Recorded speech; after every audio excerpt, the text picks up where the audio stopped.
Hi friends, welcome to my channel. అందరూ ఎలా ఉన్నారండి? నేనైతే చాలా బాగున్నాను. ఈరోజు అయితే ఒక మంచి స్పెషల్ వీడియోతో అయితే మీ ముందుకు వచ్చేసాను. అదేంటో చూసేద్దామా. ఈరోజు వచ్చేసి నేనైతే ఇక్కడ క్యాష్యూ తోటి రెండు స్వీట్స్ అయితే చేయబోతున్నాను. ఒకటి వచ్చేసి కాజు కత్తిలి, ఇంకొకటి వచ్చేసి కాజు పాకము. ఇవి రెండు అయితే చాలా టేస్టీగా హెల్తీగా అయితే ఉంటాయని చెప్పేసి నేను చాలా వీడియోస్లో అయితే చూశాను.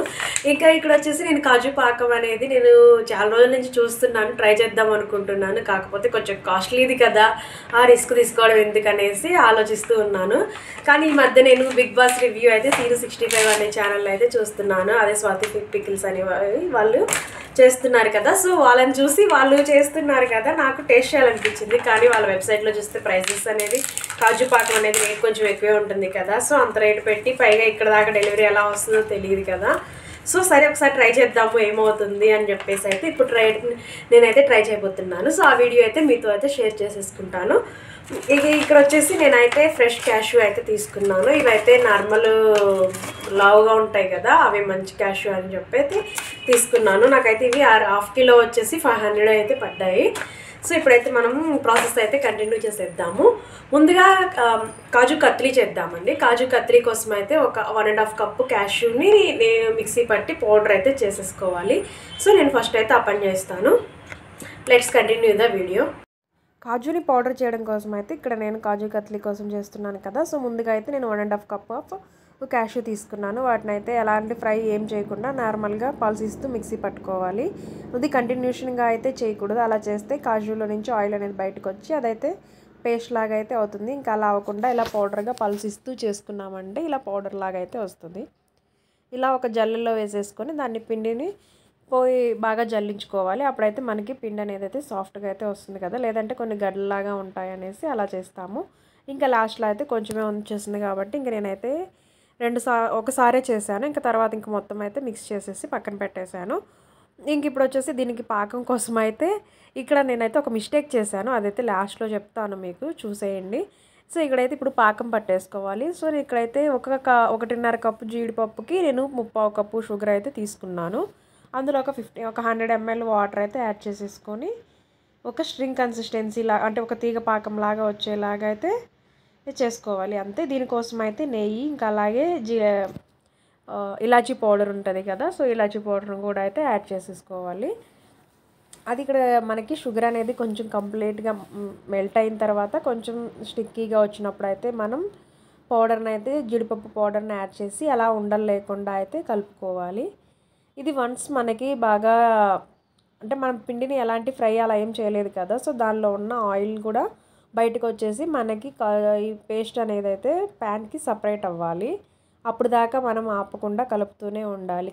అలా ఆపాము అంటే మధ్యలో అడుగంటే ఛాన్సెస్ ఉంటాయి. సో అందుకోసం అయితే దీనికోసం అయితే నాన్ స్టిక్ ప్యాన్ తీసుకోవడం అయితే బెటర్ ఆప్షను. సో ఇక్కడ అయితే నేను చేసిన మిస్టేక్, ఇక్కడైతే ఇదైతే పెనం అయితే సపరేట్ అవుతుంది కదా. సో ఆ స్టేజ్లో ఇంకొంచెం నెయ్యి యాడ్ చేసేసుకొని ఇది కలుపుకుంటూ ఉండాలి. ఇక్కడ నేను తీసుకున్న బటర్ పేపర్ నన్ను అయితే కంప్లీట్ మోసం చేసిందనే చెప్పాలి. ఎందుకంటే నేను బటర్ పేపర్ ఇక్కడైతే ఒక ఉండ లాగా వస్తుంది కదా. ఆ స్టేజ్లో మనం దీన్ని అయితే తీసుకొని పక్కన ఇంకా గ్యాస్ ఆఫ్ చేసేసి ఇంక ఇలా బటర్ పేపర్కి ఆయిల్ అప్లై చేసేసి మనం అయితే దాన్ని స్ప్రెడ్ చేసేసుకోవాలి. నేను ఇక్కడ ఏం చేశానంటే ఒక సైడ్ పేపర్కి అయితే ఆయిల్ అప్లై చేశాను. ఇలా రెండో పేపర్ వేశాను కదా. సో నేను దానికైతే ఆయిల్ అప్లై చేయలేదు. నేను అనుకున్నాను ఇది బటర్ పేపర్ కదా, సో చేయకపోయినా వస్తుందిలే అనుకున్నాను. నేను చేసిన మిస్టేక్ అయితే అదే.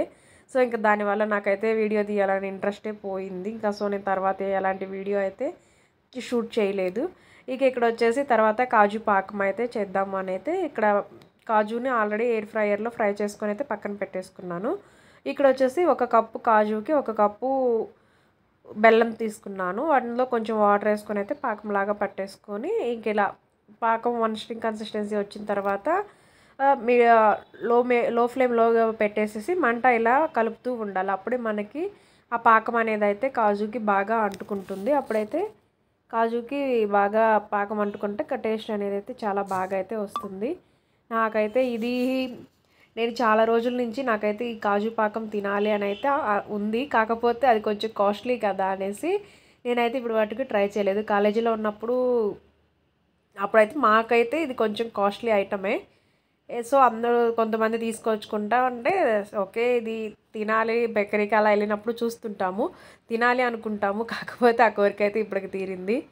కానీ కాజు కత్లీ టేస్ట్గానే అయితే మాత్రం చాలా బాగా వచ్చింది. కానీ షేపులు అవన్నీ అయితే కట్ చేయడం నాకు అదైతే అట్టర్ ఫ్లాప్ అయితే అయింది. సో నేను దానికోసం అయితే నేను ఎలాంటి వీడియోస్ కానీ అట్లా ఏం తీయలేదు. ఇంకా అలాగే ఈ పాకం కూడా అయితే మాత్రం టేస్ట్ అయితే చాలా అంటే చాలా బాగుంది. దీనికి ఇట్లా ఒక 5 మినిట్స్ ఇలాగే కలుపుకొని పాకం దగ్గరగా అవుతుంది అనుకున్న స్టేజ్లో మనం ఇంక కంప్లీట్ గ్యాస్ ఆఫ్ చేసేసి ఒక ప్లేట్కి ఆయిల్ రాసేసి మనం చిక్కీ అయితే ఎలా చేసుకుంటామో అలానే ఒక మనం ప్లేట్కి అయితే ఆయిల్ రాసేసి దాని మీద పెట్టేసి స్ప్రెడ్ చేసేసుకున్నామంటే ఇంకా ఇదైతే బాగా అచ్చులాగా అయితే లేచి వస్తుంది. టేస్ట్ అయితే మాత్రం చాలా అంటే చాలా బాగుంది. ఇందులోకి యాడ్ చేసిన తర్వాత మనకి నచ్చినట్లుగా పీసెస్ లాగా కట్ చేసుకోవాలి. లేదంటే అలాగైనా అచ్చులాగైనా లేచి వస్తుంది. టేస్ట్ అయితే ఇది అయితే మాత్రం టేస్ట్ బాగుంది. అలాగే రెసిపీ కూడా సక్సెస్ అని చెప్పొచ్చు. కాజు కత్లీ కూడా టేస్ట్ బాగుంది. కాకపోతే దాని ఏమంటారు దాని షేప్ అయితే రాలేదు. సో నెక్స్ట్ టైం మళ్ళీ చేసి అయితే ఈ వీడియో అయితే మీతో మళ్ళీ షేర్ చేసుకుంటాను. ఇప్పటికైతే ఈ వీడియోతో ఆనందించేసేయండి. Thanks for watching. మీకు కానీ ఈ వీడియో నచ్చినట్టయితే లైక్ చేయండి. నేను చేసిన ప్రయోగానికి అయితే నా ఛానల్కి లైక్ చేసి అలాగే నా ఛానల్ని సబ్స్క్రైబ్ చేసుకోండి. Thank you.